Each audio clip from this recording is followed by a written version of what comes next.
జీవిత సత్యము లైఫ్ ట్రూత్లో మనము కడుపులో తన్నుతూ ఉంటే ఆ బాధను కూడా ఆనందంగా భరించేది మన అమ్మ మాత్రమే. మన గుండెలపై తన్నుతూ ఉన్న మన పాదాలను పువ్వుల్లా చూసుకునేవాడు నాన్న మాత్రమే కదా.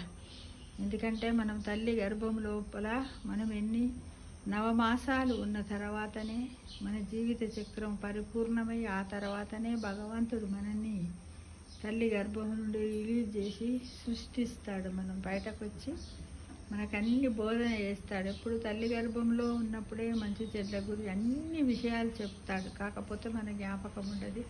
బయటకు వస్తాము, వచ్చిన తర్వాత మన తల్లి నేర్పించే క్రమశిక్షణ, మన గురువులు, ఉపాధ్యాయులు, పెద్దలు అందరు నేర్పించే వాటితో మన జీవితాన్ని సుగమం చేసుకుంటాం. కానీ కడుపులోను ఒక్కొక్క తన్ను డబ్బా ఏందిరా అని విసుక్కోదు తల్లి. డబ్బా మావాడు లోపల కదులుతున్నాడు అని ఆనందంగా తల్లి భరిస్తూ ఉంటుంది. అది ఎవరు? ఒక అమ్మ. అంటే అమ్మ కడుపులోనే కదా మనం ఉంది. అమ్మ లేకుండా మనము లేము కదా. మనము లేకుండా అమ్మను ఉంచుతున్నాము మన ఓల్డోముల్లో. కానీ అమ్మ లేకుండా మనము మన విషయాన్ని మర్చిపోవద్దు ఫ్రెండ్స్.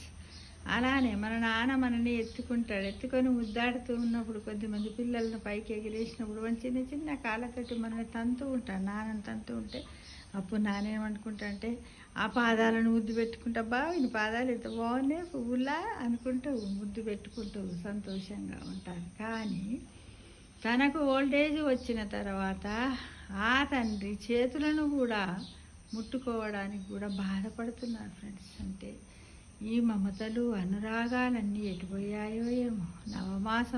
నవమాసాలు మోసి జన్మనిచ్చిన తల్లికి అలే దారి చూపించి మీ వెన్నంటూ ఉండి మీ జీవితానికి ఒక మార్గదర్శినిగా ఉన్నటువంటి నాన్న కూడా అంతే. ఈ రోజుల్లో తల్లిదండ్రుల ప్రేమను చాలా దూరంగా ఉంచుతున్నారు.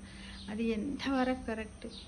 వాళ్ళు చిన్నప్పుడు మనకి ఎలా చేశారో మనము కూడా వృద్ధాప్యంలో వాళ్ళకి చేసినట్టయితేనే మన జీవితం పరిపూర్ణమవుతుంది. మనం తల్లిదండ్రుల యొక్క రుణాన్ని కూడా తీర్చుకున్న వాళ్ళం అవుతాము. భగవంతుడు కూడా మనల్ని ఎల్లవేళలా మనల్ని చల్లగా చూస్తాడు. అష్టైశ్వర్యాలు ఆరోగ్యంతో మనకు మన పిల్లలకు మంచి చేస్తాడు. దేవుడు చూడబోతాడు, దేవుడు చూసిండా దేవుడు అలా అనుకోకండి. పంచభూతాలున్నాయి మీ చుట్టే. నువ్వు నిద్రపోయినప్పుడు కూడా మేలుకొని ఉండేవాడు ఒక భగవంతుడు మాత్రమే. మనకి నిద్రలో ఏం జరుగుతుందో తెలియదు. ఒకవేళ భగవంతుడే మనకు మెలుకొనిస్తేనే తెస్తాం, లేకపోతే అక్కడికే వెళ్ళిపోతాం కదా అనే విషయాన్ని గమనించండి ఫ్రెండ్స్. ఎంత జరుగుతున్నాయి అంటే మన చుట్టూ చాలా జరుగుతుంది. ఏది ఏమైనప్పటికీ తల్లిదండ్రులను గౌరవించండి.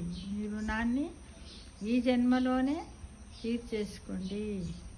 మీ జీవితానికి మీరందరూ కూడా ధన్యులు కండి. భగవంతుని మోక్షానికి దగ్గరగా ఉంటారని ఆశిస్తున్నాను.